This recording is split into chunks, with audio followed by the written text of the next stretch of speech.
Friday with their midday show. Yeah. Another simulcast. So we're undefeated in simulcast. Oh, I like that. I don't have the same confidence as you right now. I just think this is going to be really difficult. Shocker. I was thinking about top wide receivers in the game.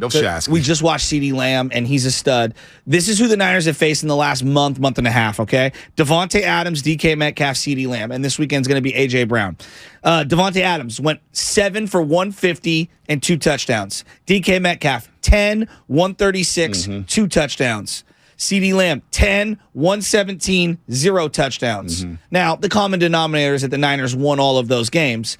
I just worry about A.J. Brown this week and Devontae Smith. I think that this is a very balanced attack that we're going to face. And then I look at what Jalen Hurts did to them last year in the run game with that RPO stuff. And I really worry about this one, Vontae. And I think that you can beat the Niners right now on the edges. And I worry that they're going to force these corners to play up on these receivers, and there's going to be a lot of one-on-one shots down the field. And I worry about the ball skills of our corners, both Charvarius Ward and Diamonor. Even though they've stepped up as of late, these number one wide receivers have given them fits. Give me one more worry. One more worry for the Niners? You dropped like 6 worries on me just now. Well, it was in particular about the wide receiver position. I know, you're worried. Sausalito Shasky / Sanford Shasky worried about an opponent. Is this the best quarterback they've faced over the last month and a half? I don't know. About I'm asking out loud. I don't know. I don't know about that. Jalen Hurts has been damn good. That shoulder's a problem, though. I still believe that shoulder's a problem. You face McLaurin, Stidham. I'm trying to think some of the people they faced. The Colts. Brady. The Cardinals quarterback Brady. I guess. I don't know. Is Jalen Hurts the best? He was an MVP candidate. He was pretty good. I think he is. He was pretty good. Here's Peter King. He joined Damon and Ratto yesterday. Okay. And he was asked, who do you rather start a franchise with, Purdy or Dak? If I were starting a franchise right now, I'd rather have Brock Purdy be my quarterback than Dak Prescott. That sounds totally, absolutely insane, but that's the way I feel. Okay, is that? Are we adding in the financial component there? I don't know. I don't know. For $40 million or $800,000, probably side with Purdy. Right? Yeah, if that's the case. But if we're going hey, everyone's worth the same amount, I don't know about that one. I don't think we have enough. I love Brock, but I think that's being really critical on Dak. I think Dak will look really good in the 49ers situation. He also said Purdy's the perfect quarterback for the Niners. I agree with that. In 8 NFL games, Brock Purdy has not fumbled the ball. He hasn't only not lost the fumble, he has not fumbled the ball. And he's only thrown 3 picks.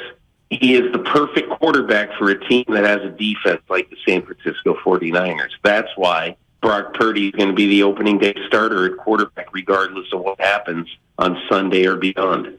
And then Peter King added something about Jalen Hurts and whether or not he's going to be compromised on Sunday with the shoulder injury. I talked to Jalen Hurts after the game. His shoulder still hurts. I'll be the least surprised person on the planet if 2 weeks after this season we see a little dispatch out of Philadelphia saying that Jalen Hurts is going to go have a cleanup procedure, a surgical procedure to clean out something in his shoulder. You're not still in pain 5 weeks after something like that happens unless there's something wrong. So I don't know this, but my experience covering quarterbacks in the NFL is that a lot of them get little things cleaned up after a season, and I bet he's going to have to do that. But the only thing that means for this weekend that I would be surprised if offensive coordinator Shane Steichen and Coach Nick Sirianni dial up a lot of bombs, for Jalen Hurts.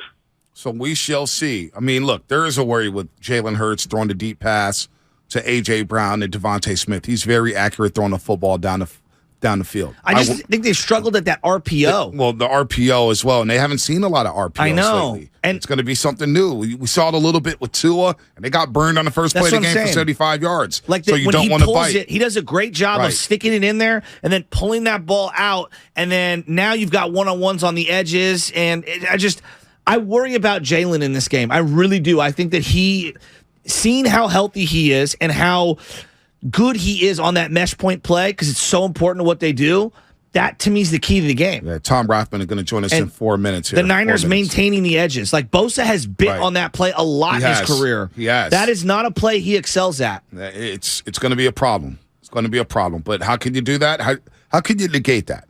By playing good offensive football. Can you give me some 6-minute drives?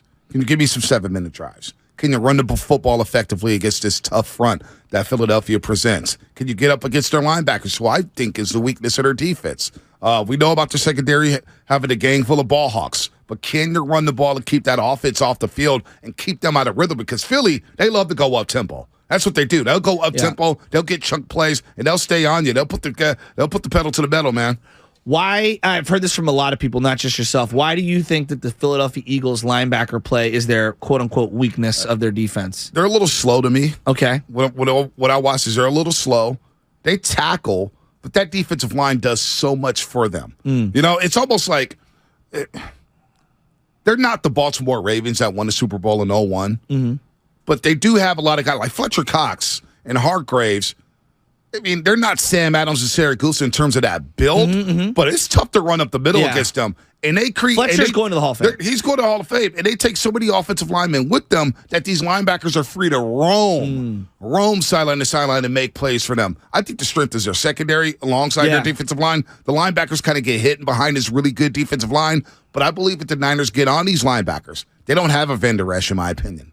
Right? Yeah. They don't have a Micah Parsons, in my opinion. Micah's very unique. Very unique. So I think that's can you get McCaffrey lined up against a linebacker? Can you get Kittle lined up against a linebacker? And you got to take advantage of those situations. Well, you referenced the Dallas game, and I think it's a good point, because I watched the game back, B, and I'm saying there weren't a lot of places to throw for Brock Purdy. And that's a game where he should have thrown, like, just, rookie playoff game, given the what they were throwing at him, he should have thrown more interceptable passes, and he didn't. And that is the most encouraging thing. His decision-making, I guess, is where I'm going at this, and his ability to not put himself in those awkward positions.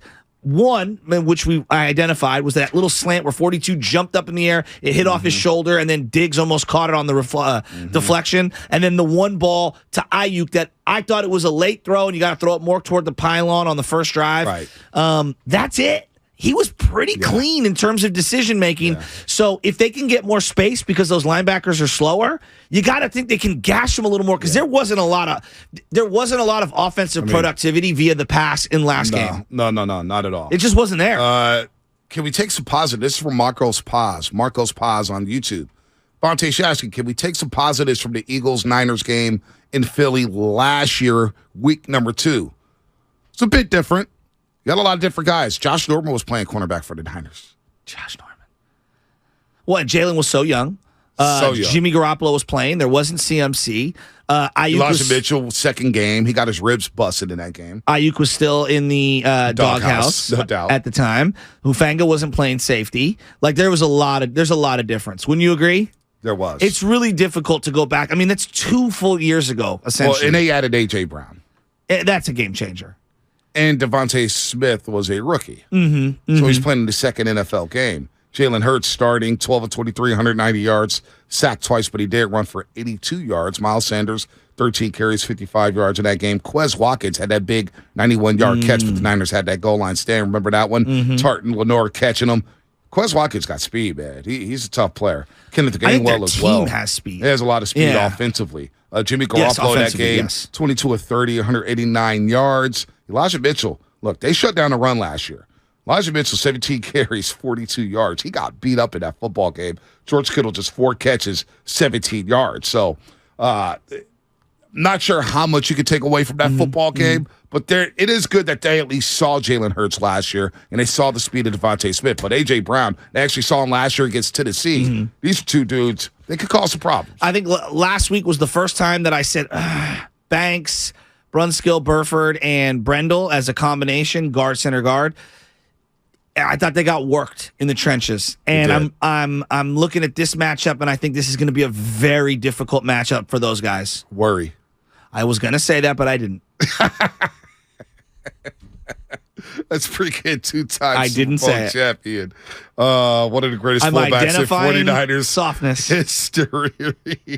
We love him as a running back coach with the 49ers. He had 2 stints with the Niners as a running back coach. I think he was at Levi Stadium. I'm not sure if he was there last week. 2 weeks ago. 2 weeks ago against the Seahawks. I seen him next to John Taylor, the great JT. The last time we had Tom Rathman on, man, he was crying tears of joy because Frank Gore was retiring. Yeah. He's in the 49ers Hall of Fame as well. He's our favorite fullback, Tom Rathman. Good morning to you, brother. Thanks for joining Joe Shasky, the Butcher, and Bonte Hill here on 95.7 The Game. Yeah, man, great to be here. How are you guys doing today? Oh, we're fired up, man. We're getting ready to go to Philadelphia. In our adulthood, this is one of those NFC Championship games we just have to be at. It's going to be cold. It's going to be nasty. But to me, in a way, as we were 6 to 7 years old, when you guys went to Chicago, the cold-ass Soldier Field, and the finesse, as Tina Turner said, the finesse-ass 49ers went to Chicago and beat up on the Chicago Bears. Can you kind of prep us through what that week was like, getting ready for the cold and getting ready for an environment that Chicago presented? I mean, we didn't do anything, extra. I mean, we just went through practice, concentrated on what we needed to do, and then we were going to go play in the elements regardless what they were. I mean, that was one of the Bill Walsh's big thing was it didn't really matter what the weather was like.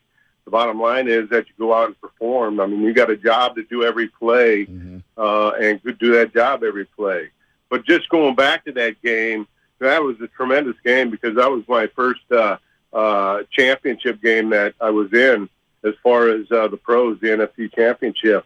And, if you win that one, you go to the Super Bowl. And there was nothing bigger than the Super Bowl, obviously, if you're a young player coming up and trying to get to the top. But we had a great time, and, it was a great journey, and had some great teammates, and I'm sure you'll talk about some of them, but it was a great time. Tom, you spent so many years with the Niners staff studying the running back position, the fullback position, scheme, the run game, all that. When you look at what they do offensively right now, the 49ers, who does Christian remind you of years past? Is it more Roger Craig? Is it Ricky Waters? Because he's just so unique. I would really say, Roger Craig. Roger was that, elusive style runner, had the high knees, was able to break tackles, run through tackles. His elusiveness, the way his movements are when he has the football reminds me a lot of Roger.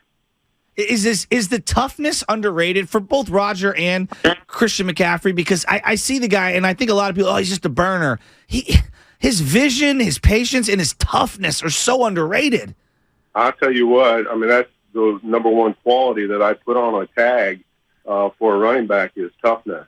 And it's not necessarily toughness, it's, physicality. There's a difference between the two. You can carry the ball, 40 times a game and, he was a tough guy because he carried it 40 times a game. And then you got a guy that carries it 20 and just runs like number 25 does for the Niners. That's kind of a run and stun style. And, those guys, you got to love them.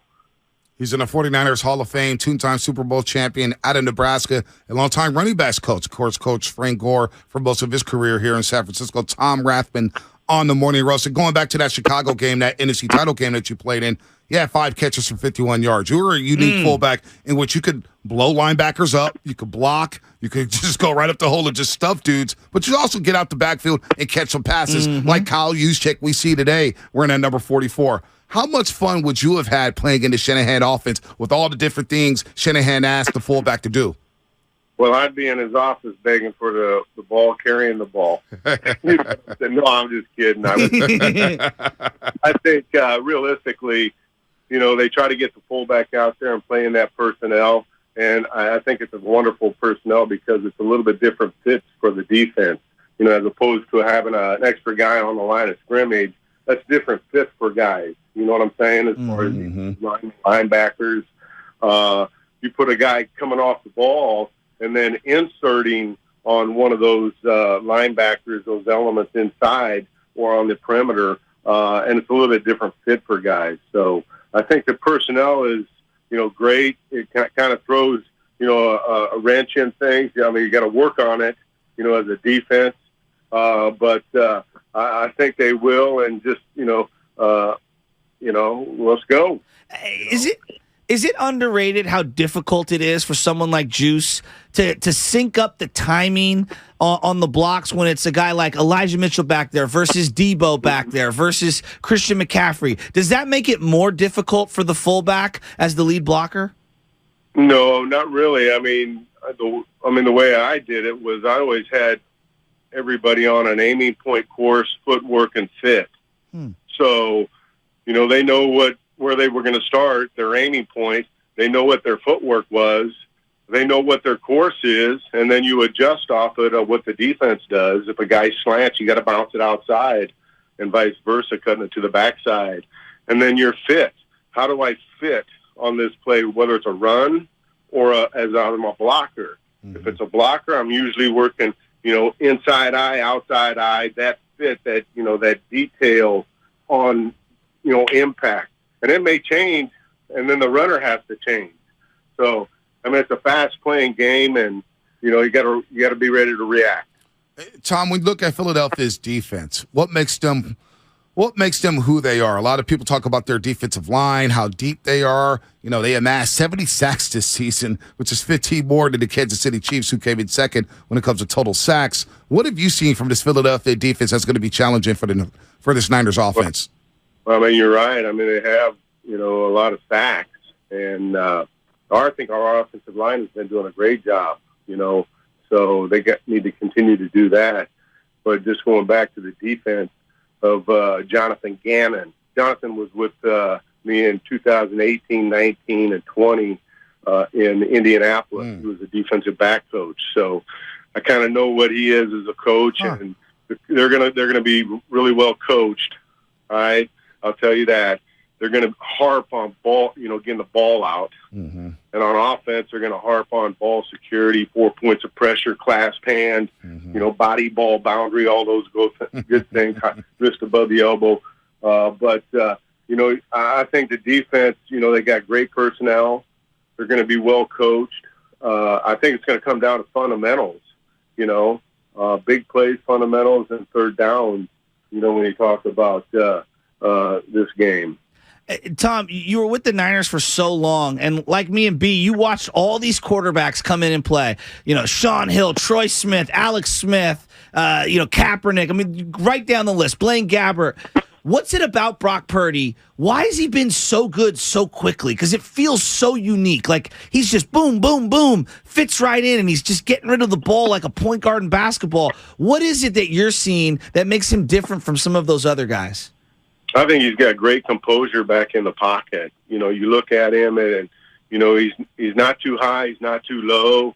He's even keel, and those are the type of guys you love because they very seldom waver from that line that they play on. And this kid has just been unbelievable to be able to come in at this level, halfway through the season and to be able to have done what he has done to this point. It's really incredible. You don't see it. The only thing that would be close to that would be the Tom Brady story. Wow. How he was overlooked and, nobody wanted to draft him and got drafted late, 6th round, I think, and turns out to be, the GOAT. So to speak, him and Joe Montana. So I'm still taking Joe, Tom. I'm still taking Joe. Yeah, I think we're all in that agreement. Obviously, but Tommy, and he's a great kid. So he's just a competitor. Because we're watching the kid, and it's so hard these days because you don't want to fall victim to the small sample size. And every week he's accomplishing a different task that somebody needs accomplished. Oh, he's got to do it against this team, and he's got to do it on the road. He's got all these different things. What makes you know that do you think he's the guy, I guess? Do you think this is real and this is sustainable?